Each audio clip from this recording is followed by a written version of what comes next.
જેટલા 60 વર્ષ પછીના વ્યક્તિ છે જેના પગમાં દુખાવા છે અથવા ખેંચાણ અનુભવ થાય છે, તો આજે જ ઘર બેઠા 6 થી 7 શ્રેષ્ઠ ઉપાય આ વિડીયોમાં તમને હું જણાવીશ કે શું શું કરવું જોઈએ અને શું શું ના કરવું જોઈએ. અમુક માણસોને પગની સ્નાયુઓમાં ખેંચાણ વધતું હોય અથવા તો વૃદ્ધ અવસ્થામાં એ દરમિયાન તે લોકોના પગના દુખાવા વધી ગયા હોય. તો મિત્રો, કહેવાય છે કે પગ જ આપણને સંકેત આપે છે અથવા ખેંચાણના મુખ્ય કારણો તમને સમજાવતા ના હોય તો તમને આજે હું આ વિડીયોમાં કહીશ કે તમારા દુખાવાનું કારણ શું છે, પગમાં ખેંચાવનું કારણ શું છે.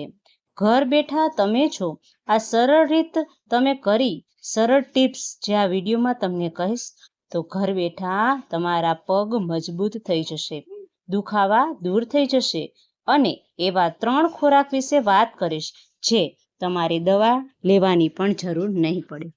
મિત્રો, કહેવાય છે કે આયુર્વેદમાં વૃદ્ધાવસ્થા એટલે કે વાત દોષ તમને આ માનવાનો સમય છે. જે આ સમયગાળો છે ત્યારે તમને વાત દોષ થાય છે, જેના કારણે શરીરમાં જકડન, સૂકાપણું અને ખેંચાણ વધી જાય છે, જેનાથી તમારા પગમાં અસર પડે છે. તમારા પગ નબળા થઈ જાય છે. જેટલા પણ 60 વર્ષથી વધુ ઉંમરના લોકો છે તેને રાત્રે સૂતા સમયે પ્રોબ્લેમ થતી હોય, હલનચલન, પગમાં ખેંચાણ અથવા તો ઝણઝણાટ આવતી હોય.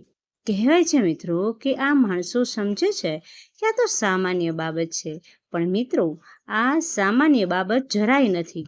તેને તમે જરા પણ અણગવશો નહીં, કારણ કે આ ખેંચાણ તમારી સ્નાયુ કહે છે કે અમે નબળા અનુભવી રહ્યા છીએ અથવા તો રક્ત પરિભ્રમણ ઓછું થઈ જાય છે.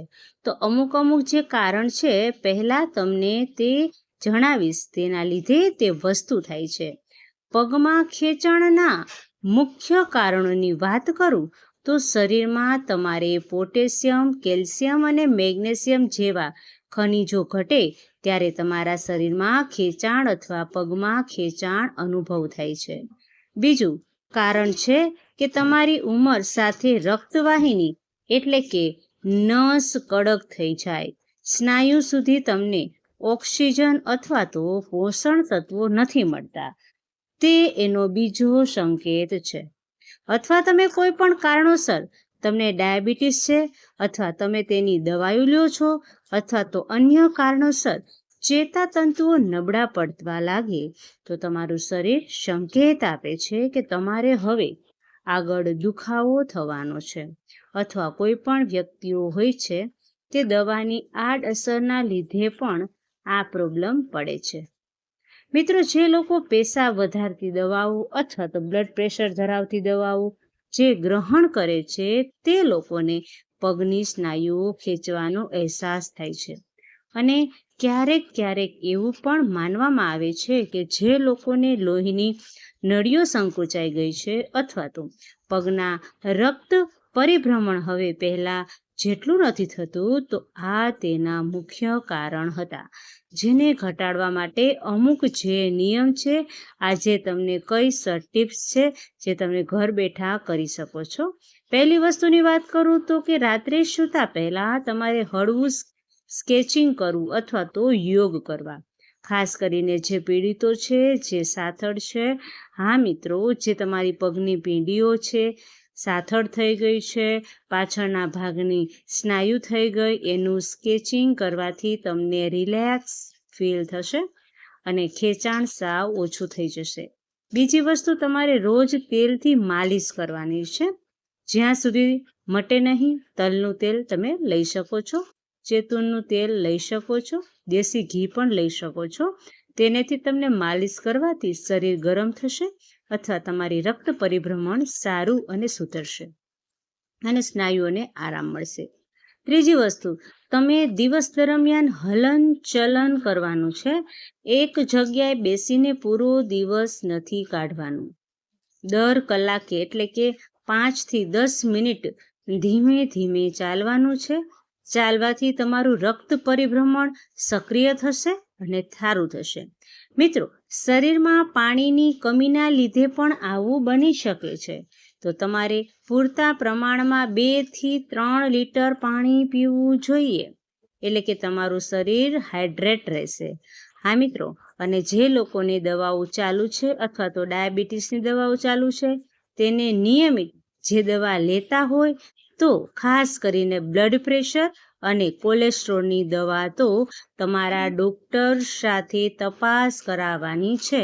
અને કહેવાનું છે કે પગમાં ખેંચાણ થાય છે તો આ દવાની કોઈ આડઅસર નથી. મિત્રો, ઘણા બધા કારણ હોઈ શકે છે.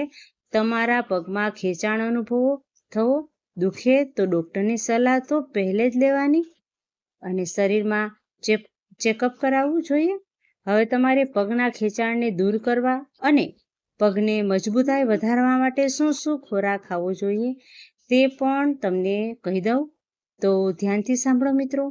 મિત્રો, હજુ સુધી વિડીયોને લાઈક ન કર્યો હોય તો લાઈક કરી દેજો, ચેનલ સબસ્ક્રાઈબ કરી દેજો અને કોમેન્ટ સેક્શનમાં જય મા લક્ષ્મી લખજો, જેથી કરીને અવારનવાર આવા સ્વસ્થના વિડીયો તમારી સમક્ષ અમે રજૂ કરતા રહીએ. તો મિત્રો, તમારા જ્યારે પણ પગ દુખે છે તો ખોરાકમાં કેવી રીતના ફેરફાર કરવાનું છે અથવા તો પગમાં ખેંચાણ તમારે દૂર કરવા માટે સૌપ્રથમ 2 વસ્તુ છે, કેળા અને કિસમિસ. મિત્રો, કેળા જે હોય છે તેની અંદર પોટેશિયમનો ઉત્તમ અને સારામાં સારો સ્ત્રોત જોવા મળે છે, જે સ્નાયુઓના ખેંચાણને ઘટાડવામાં બહુ મદદ કરે છે. અને બીજી વસ્તુ કહી દઈ છે કિસમિસ. કિસમિસની અંદર આયરન અને મેગ્નેશિયમ ભરપૂર માત્રામાં હોય છે, જે તમારા રક્ત પરિભ્રમણ અને સ્નાયુઓને રિલેક્સ કરે છે અને તે જવાબદાર હોય છે. હવે તમારે આ 2 વસ્તુ કેવી રીતના ગ્રહણ કરવાની છે તે પણ કહી દઉં.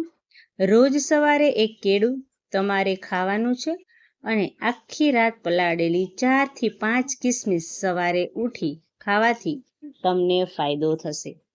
જે લોકોને ડાયાબિટીસના દર્દીઓ છે તેને ડૉક્ટરની સલાહ લેવાની છે, પછી સેવન કરવાનું છે. મિત્રો, બીજી વસ્તુ કહું જે તમને રાહત આપશે, તમારા પગના દુખાવા નષ્ટ કરશે, તે છે તલની અંદર 1-2 વસ્તુ હોય છે જે મેગ્નેશિયમ અને કેલ્શિયમથી ભરપૂર હોય છે, જે તમારા ખેંચાણને ઘટાડવામાં સારામાં સારો શોધ છે. આયુર્વેદ અનુસાર આપણે માનીએ તો તલ છે એ વાત દોષને નષ્ટ કરે છે, નિયંત્રણ કરે છે. જેટલા આપણા પગના સાંધા થઈ ગયા અથવા તો સ્નાયુ થઈ ગઈ તેને મજબૂત કરવાનું કામ તલ કરે છે. તો તમારે કેવી રીતના ગ્રહણ કરવું જોઈએ, સેવન કેવી રીતના કરવું જોઈએ, તો તમારે 1 થી 2 ચમચી તલને શેકી દૂધમાં ચટણી અથવા તો રોટલીમાં લોટમાં ભેળવી અને તમે ખાઈ શકો છો. શિયાળામાં તલનું તેલ વધુ ફાયદાકારક છે તમને બને છે, જ્યારે ગરમીમાં તેનું સેવન તમારે ટાળવું જોઈએ, કારણ કે તાસી તલની ગરમ હોય છે. આગળની વસ્તુ કહું મિત્રો, હજી સુધી વિડીયોને લાઈક ના કર્યો હોય તો લાઈક કરી દેજો. મિત્રો, ત્રીજી વસ્તુ છે જે તમારા પગના દુખાવાને નષ્ટ કરશે, તે છે હળદરવાળું દૂધ. હવે હળદરમાં શું હોય છે તો કે કુદરતી રીતે સોજા ઘટાડનાર ગુણધર્મ હોય છે, જે સ્નાયુઓના દુખાવાને ઓછા કરે છે, શરીરને રિલેક્સ કરે છે. દૂધમાં વધારે પ્રમાણમાં તમને કેલ્શિયમ મળે છે અને તે હાડકાં માટે સારામાં સારો સ્ત્રોત છે. બીજી વસ્તુ તમારી સ્નાયુઓને રિપેર કરવામાં અને મજબૂત કરવામાં પહેલો ભાગ ભજવે છે. અને આનું ગ્રહણ કેવી રીતના કરવાનું છે કે રાત્રે સૂતા પહેલાં 1 ગ્લાસ દૂધ, થોડું હળદર, થોડું કાળા મરી નાખી પીવાથી તમને સારી નીંદર આવશે. અને મિત્રો, કહેવાય છે કે ઉઠતા જો તમારે સ્નાયુ ખાવું અથવા તો સ્નાયુ નાખીને ચાણમાં રાહત મળે છે. મિત્રો, તમને પહેલાં જ કહી દીધું કે જ્યારે પણ તમને પગનો દુખાવો હોય, ખેંચાણ હોય અથવા તો સામાન્ય બાબત લાગતી હોય તો તો તમારે આ ધ્યાન રાખવાનું છે કે આ સામાન્ય બાબત નથી. તમારા શરીરનું અથવા તો તમારું ધ્યાન રાખવાનું છે.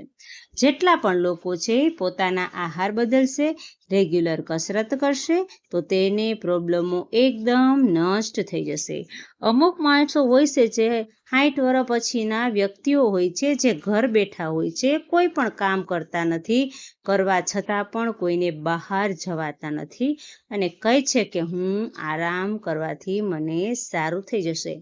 મિત્રો, તેના લીધે કોઈ પણ સ્નાયુની એક્ટિવિટી જ નથી થતી, તેના લીધે દુખાવા અને પેઇન થાય છે.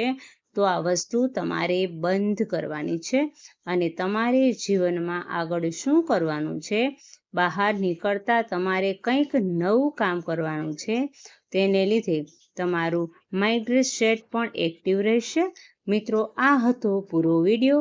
તમને વિડીયો સારો લાગ્યો હોય તો વિડીયોને લાઈક કરજો અને કોમેન્ટ સેક્શનમાં જય માં લક્ષ્મી લખજો, જેથી કરીને અમને પ્રેરણા મળે આવા સ્વસ્થ રહેવાના વિડીયો તમારી સમક્ષ અમે રજૂ કરતા રહીએ. તો મિત્રો, ફરી મળીશું નવા વિડીયો નવા ટોપિક સાથે. ત્યાં સુધી બધાને મારા હર હર મહાદેવ અને રાધે રાધે.